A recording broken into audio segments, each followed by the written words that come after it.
I'm going to start with a broad overview of the eruption so far. We're 80 days into the eruption about now, so I want to provide a little bit of context in terms of similar activity or unsimilar activity in the past 200 years, and then we'll do a quick summary of what's happened in the past week.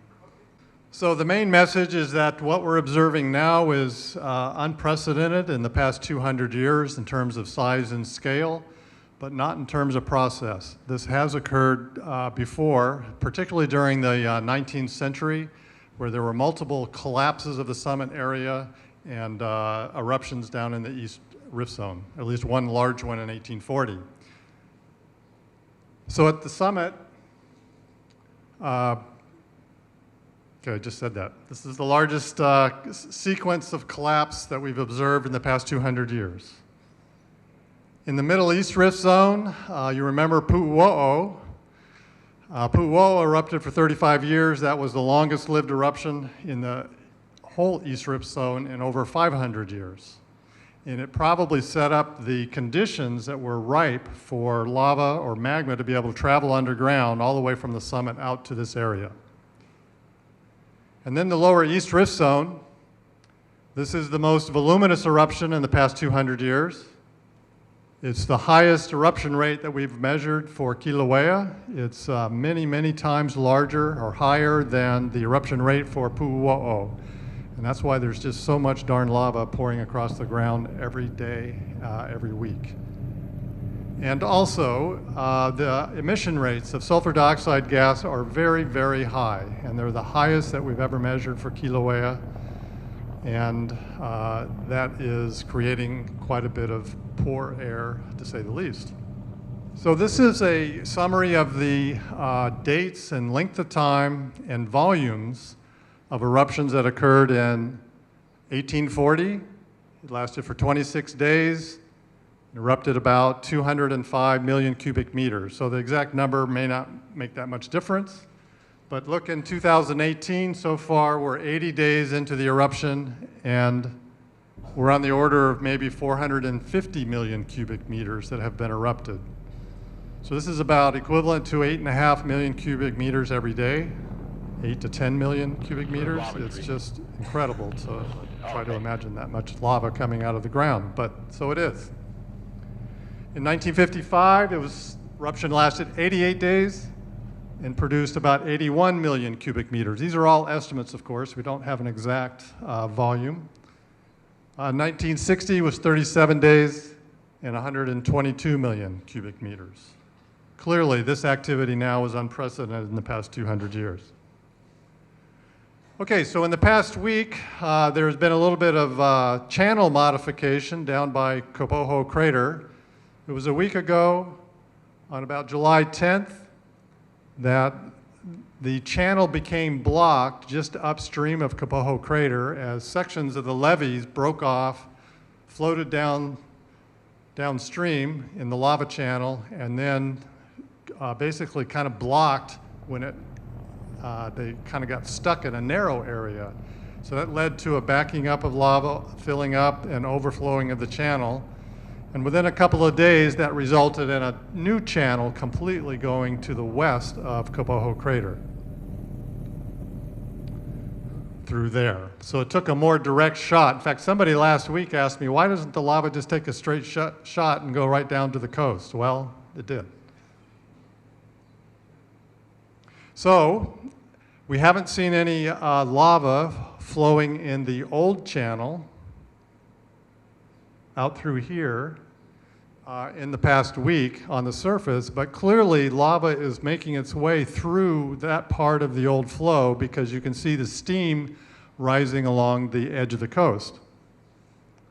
Some of these areas up here. So there's a little bit of lava still dribbling into the ocean here and there from either the old flow that's thick in the flow, still molten core probably, or maybe some lava is making its way beneath the surface that we just can't see.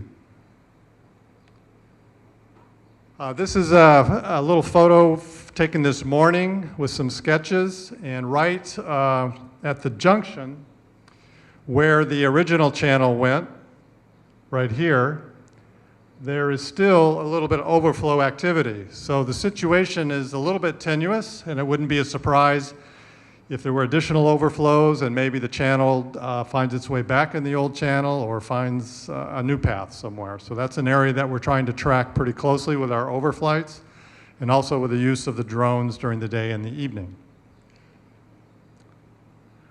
This is not a very good photograph, but I wanted to show you, this is the ocean entry.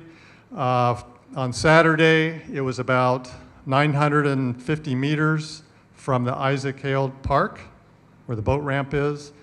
Today is about 750 meters from the boat ramp. So it's moved just a little bit in the past few days, not as a main direction of flow, but as a lateral spreading on the south side of the open channel.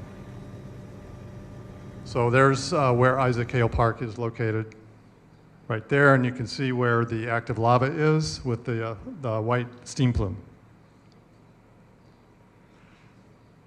This is a photograph taken today about noontime from the 1960 Kapoho cone, or cinder cone. And we're looking toward the active ocean entry, and you see there's quite a bit of vigor in the plume, the white plume in the background. And this may be similar to the kind of activity that occurred yesterday. This doesn't look quite as strong as that activity. And the mechanism for causing those explosions like it occurred yesterday is not really understood or known. They're occurring offshore a little bit, so you can't actually see what's triggering it, but it may be related to lava from that open channel entering the ocean, forming a surface over it, a sort of a tube that allows free flow of lava for great distances down the submarine slope. And perhaps there was a failure of the surface of that lava tube, or some sort of a calving effect that damaged that and led to the quick, sudden interaction of a lot of lava and a lot of water, and it related and exploded up to the surface. But the scale of the lava entry is so much greater than what we're used to seeing during the Pu'uo'o activity, when lava sort of dribbled into the coast a few cubic meters a second. This is on the order of 50 to 100 cubic meters per second, so much, much greater volumes and a higher rate. And so the extent of the hazards might be a little bit greater as this thing unfolds a little bit. That is along the shoreline. This is a sequence of images that I've been showing you the last couple of weeks, showing you the advance of the ocean entry and the spread to the south. And this was taken today, or the map was made on July 16th. So it's still about 750 meters from the boat ramp. Okay, just a few slides for the summit. Activity there is still continuing as usual. We're waiting right now for another summit collapse explosion event. It should happen at any minute or any hour now. And during each of those events, the inner part of the crater floor drops in some sections 2 to 2.5 meters at a time. And what I'm going to show you is a digital elevation model that was made back in 2009. Here's the the entire Kilauea crater. See the cliffs on the outside. This is Halemaumau, and the little circle there is the lava lake back in 2009. And this is the same scale image digital elevation model taken on, produced from a series of helicopter overflights on July 10th. So we go back and forth a little bit. So 2009 and here. This is the part of the crater floor that's dropping that 2.5 meters or so every time there's one of these collapse events, almost every day. They're averaging a little bit longer, 27, 28 hours, something like that. Okay, I showed you this plot a number of weeks ago, and it's trying to capture the size of the collapse in terms of millions of cubic meters here 0 to 600. When we started out, we were down here in 2018. Now we're up here, and actually you have to add about another 90 million cubic meters because it's losing about 13 million cubic meters every day. And this was made from data from a week ago. So clearly this collapse is quite large, and maybe next week I'll try to see if I can get some slides to show you some of the sketches that were made of collapse events that occurred, or when people visited, when Westerners visited the summit area in the 1800s. And these collapse areas were in different locations and much further to the north than the current collapse.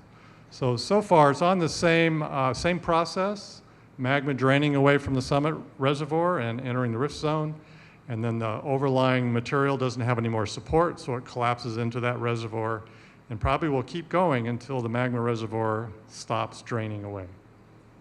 Good, thank you.